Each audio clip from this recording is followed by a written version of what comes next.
porque les voy a platicar una anécdota que me pasó. Pues les voy a platicar más o menos la historia de cómo me levantaron aquí en Culiacán, pues. No es la primera vez que asesinan a un influencer. En 2017 mataron a Juan Luis Lagunas, alias el Pirata de Culiacán, por haber insultado en un video a el Mencho, el líder del cártel Jalisco Nueva Generación. En México se está investigando si el asesinato del youtuber conocido como Compa Jorge tiene alguna relación con un video que publicó hace más de un año en el que aparentemente decía que había conocido a Iván Archibaldo, uno de los hijos del Chapo Guzmán. On April 18th, 2022, the internet was shaken by a tragic incident that took place in the heart of Culiacán, Sinaloa. Jorge Luis, better known as Compa Jorge, a popular YouTuber with over 62,000 followers, fell victim to a horrific act of violence. The YouTube star was found dead outside his home with multiple injuries. The efforts to save the young influencer were in vain. The death of Jorge Luis embedded fear and sorrow in many people's minds, especially his family. As the investigation unravels, a dark story emerges from behind the scenes, unfolding a tale of a former kidnapping incident and a chilling connection with a notorious criminal organization. In the country of Mexico, journalism and publicity can be seen as a bad thing, not because the profession is unsafe or because the careers are toxic, but because of violence and crime. Tonight, more bloodshed in Mexico. Another journalist killed this week in the country. 5 reporters have now been killed there less than 2 months into the new year. Mexico has been battling cartels and organized crime groups since the early 2000s. They operate in various regions throughout the country. Journalists who report on these issues often face threats, intimidation, and violence. Also, perpetrators of violence against journalists often go unpunished. The lack of accountability can discourage journalists from reporting on sensitive topics, as they fear retaliation. Then there's the fact that corruption runs deep in Mexican society, touching various sectors like law enforcement and politics. When journalists dig into corrupt practices, they often become targets of individuals who want to keep things as they are. So it's not only cartels or criminal organizations who are targeting journalists or people who report about them publicly. There are people within the governmental system who are doing it as well. It's like there's no right way to be a reporter in this country. Journalism is considered a forbidden career. Furthermore, journalists and reporters often lack protection from the government. There's no measure or precaution that can guarantee their safety, and no one cares to enforce them either. Journalists working in rural areas may be more vulnerable as the presence of authorities and law enforcement can be limited, allowing criminal organizations to exert more control. Most importantly, Mexico's powerful narcotics cartels and criminal organizations are known for their brutality and willingness to use violence to maintain control. Journalists who report on their activities are at high risk. And no, it's not that these cartels don't want publicity.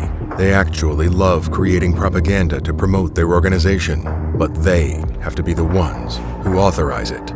The cartels want to be able to control the source because they have a particular way of portraying themselves, and if anyone speaks or writes about them publicly without their approval, they won't hesitate to resort to violence. Ser periodista en México es moverse en un campo minado, ¿no? Es que tú sepas en tu contexto con quiénes puedes hacer y qué preguntas y hasta dónde puedes llegar si quieres sobrevivir. Despite these challenges, many brave journalists in Mexico continue to work to uncover the truth and hold those in power accountable. Their dedication to their profession and to serving the public is crucial in a country where transparency and accountability barely exist.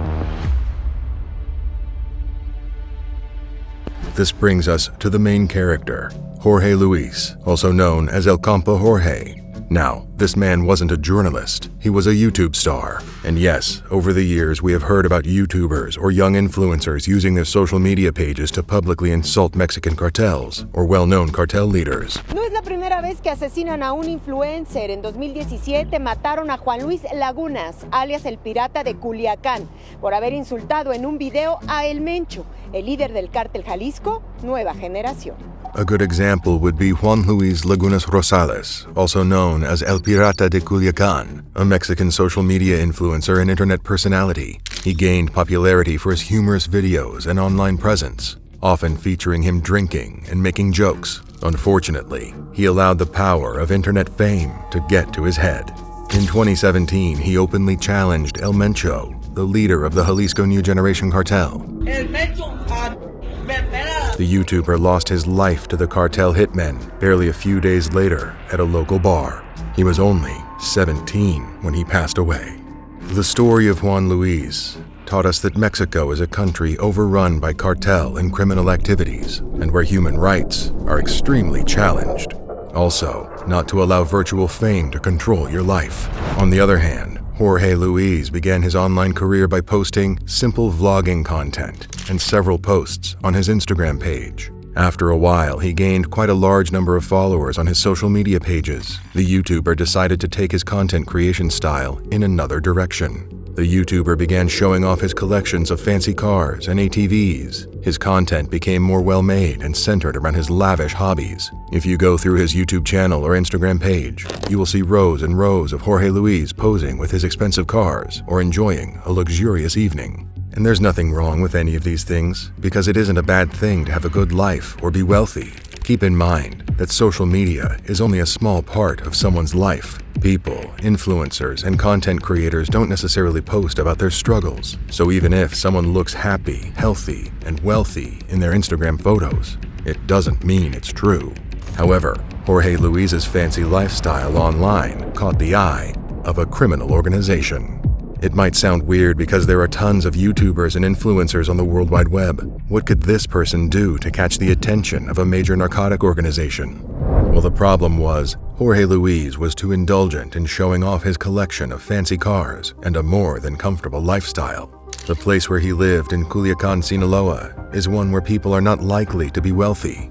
Culiacán, like many regions in Mexico, experiences significant economic disparities, with a large portion of the population living in poverty or working in low-paying jobs. The people there have limited access to quality education, which can decrease their ability to acquire the skills needed for higher-paying jobs. This is all due to the high crime rates. Insecurity and criminal activities tend to discourage economic investment and development, making it difficult for businesses and people to thrive.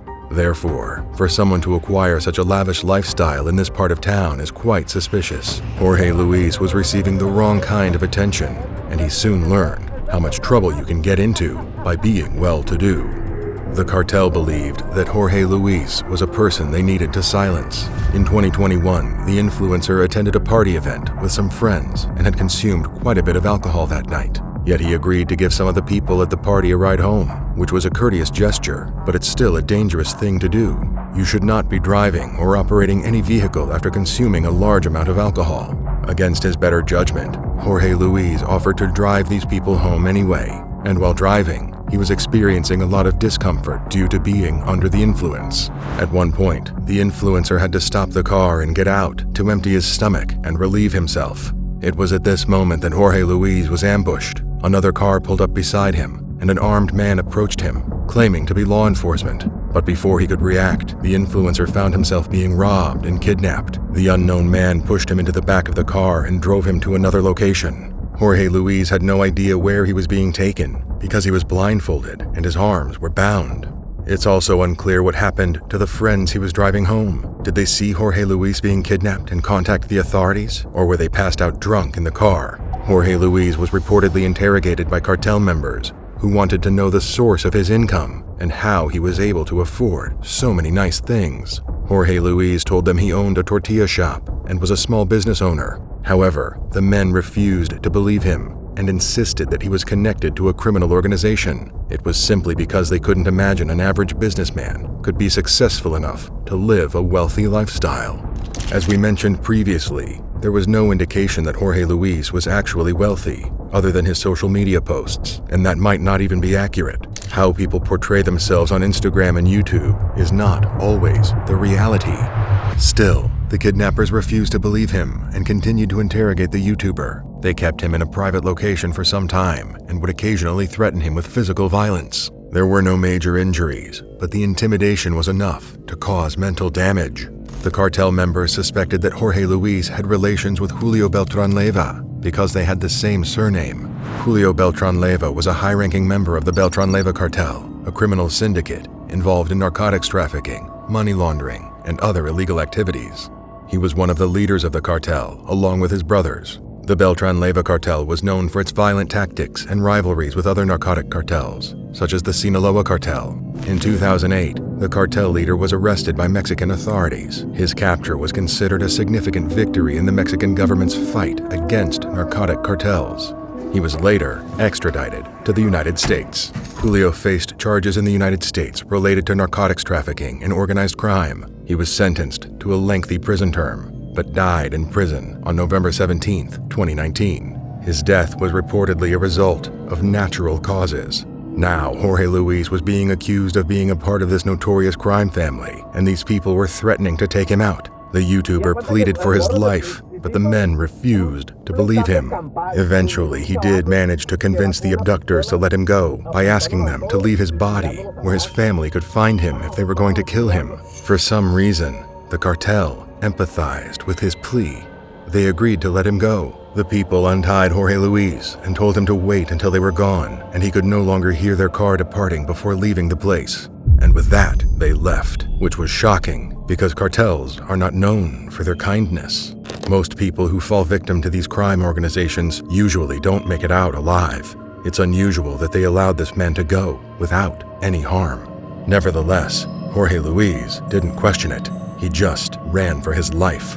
The YouTuber made it back home alive, but the repercussions of what happened caused him severe anxiety and mental scarring. The influencer claimed he felt extremely afraid when he was required to leave his home. Jorge Luis was known to get into legal trouble for possessing a firearm, but he claimed it was for safety reasons. He was constantly living in fear after the incident, which makes sense. He literally came back from the dead.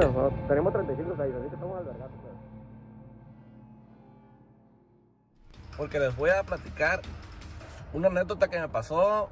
Pues les voy a platicar más o menos la historia de cómo me levantaron aquí en Culiacán, pues. However, a few months later, Jorge Luis decided to do something he shouldn't have. He decided to create a video about his kidnapping experience and share it with everyone. Not only that, he even recorded himself driving back to the location where he was held hostage by cartel gunmen. This was a terrible mistake, a mistake that would eventually cost him his life. Basically, after the video was published, a lot of people responded to it because barely anyone has survived a kidnapping incident orchestrated by a major criminal group. Jorge Luis gained a large number of followers after the ordeal and became increasingly popular. But everything came to an end on the night of April 18th, 2022. Jorge Luis arrived home after a long day of running errands and interacting online with his followers. Unbeknownst to the influencer, an unregistered vehicle from another state was parked outside his home waiting for him. Several armed men stepped out of the vehicle and opened fire at Jorge Luis. He was later found by his family outside of his home with multiple injuries, and they immediately called for help. Paramedics arrived on the scene and tried their best to save his life. Sadly, Jorge Luis passed away on the way to the hospital. The horrifying thing was that the YouTuber was killed in front of his own family, adding a layer of cruelty that sent shockwaves through the community. It also reminds us of the plea Jorge Luis made to his kidnappers before they released him the first time. If you remember, the influencer told the cartel members if they were going to take his life, they should leave him where his family could find him. Maybe the cartel people did genuinely want to give him a way out the first time, but when he started vlogging about his kidnapping experience, they got upset and decided to finish the job. It's suspected that this was the work of the Sinaloa cartel due to their rivalry with the Beltran-Leyva cartel. Nonetheless, the identity of the attackers remained a mystery and their motive remains unclear. The investigation is ongoing with the hope that justice will eventually be served. Jorge Luis's tragic fate left his family, friends, and his 62,000 YouTube followers in mourning. They admired his content about razors ATVs. El Compa Jorge's legacy isn't just about his online presence. It's also an example of the dangers faced in certain regions of Mexico. His story highlights the importance of online safety and personal security, reminding us of the ongoing struggle for justice against violence from criminal cartels.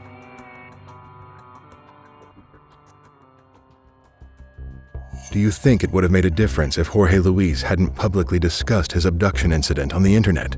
Please feel free to share your thoughts in the comments. Don't forget to like, subscribe, and ring the bell for notifications.